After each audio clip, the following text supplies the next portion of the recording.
Hello बच्चों, चलिए प्रश्न को पढ़ते हैं। 3 बिंदु आवेश Q1 1 माइक्रोकूलम, Q2 2 माइक्रोकूलम और Q3 माइनस का 4 माइक्रोकूलम, जैसा कि चित्र में यहाँ पे दे रखा है। निकाय की वैद्युत स्थिति ऊर्जा यहाँ पे हमें बतानी है। तो इस प्रश्न को समझने के लिए सबसे पहले प्रश्न की मुख्य अवधारणा को समझेंगे। मुख्य अवधारणा तो हम देखते हैं कि अगर कोई भी दो आवेश हैं तो दो आवेश के कारण उन स्थिति ऊर्जा क्या होगी। ठीक है, आवेशों के कारण स्थिति ऊर्जा, आवेशों के कारण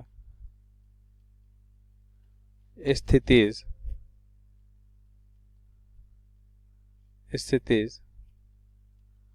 ऊर्जा। तो यहाँ पे ध्यान से देखें, यहाँ पे हम देखते हैं आवेश Q1 और Q2 है और इनके बीच की दूरी क्या है, R है।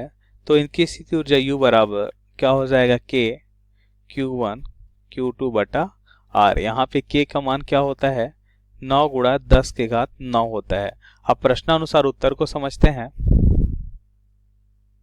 तो हम यहाँ पे क्या देखेंगे, एक बार चित्र देखिए।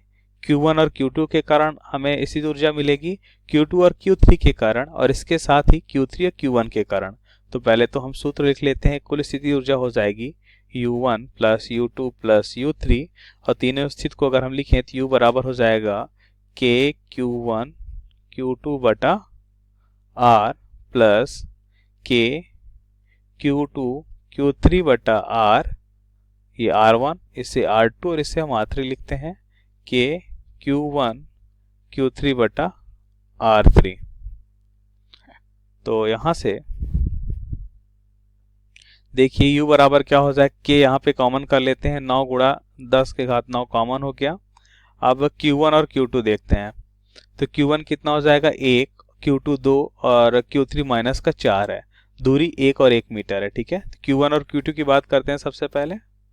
तो प्लस का 1 माइक्रो है गुणा 1 बटा 1 मीटर प्लस, अब Q2 और Q3 देखिए, तो Q2 है 1, Q3 कितना है, माइनस का 4 माइक्रो है। ठीक है, तो 10 के घात माइनस 6 माइक्रो का मतलब होता है 10 के घात माइनस 6।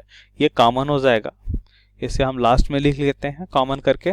और Q2 और Q3 के बीच की दूरी भी 1 हमें दे रखी है। ठीक है, तो 2 और 4, यहाँ पे 2 है, ये Q1 और Q2 कितना दे रखा है, 2 दे रखा है,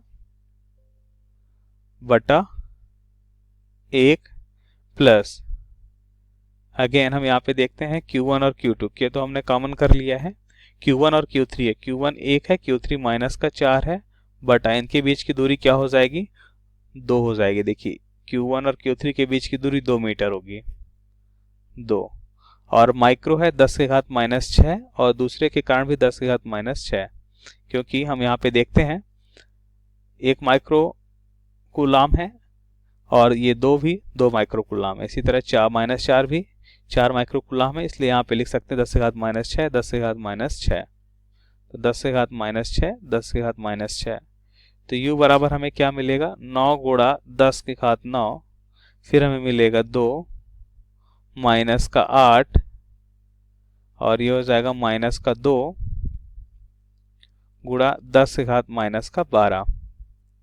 U बराबर क्या हो जाएगा, U बराबर हो जाएगा, ध्यान से देखिए, तो यहाँ से हमें क्या मिल रहा है, माइनस का 10 प्लस का 2, तो माइनस का 8 मिलेगा यहाँ से, और 9 गुणा 8 कितना हो जाएगा, 9 8 72, माइनस 72 गुणा 10 के घात माइनस का 3, और इसका मात्रक होगा जूल। इसे हम क्या लिख सकते हैं, माइनस 7.2 गुणा 10 के घात माइनस का 2 बचेगा यहाँ पे जूल में। तो ये हमारे प्रश्न का सही उत्तर है। आशा करते हैं आपको समझ आया होगा। धन्यवाद।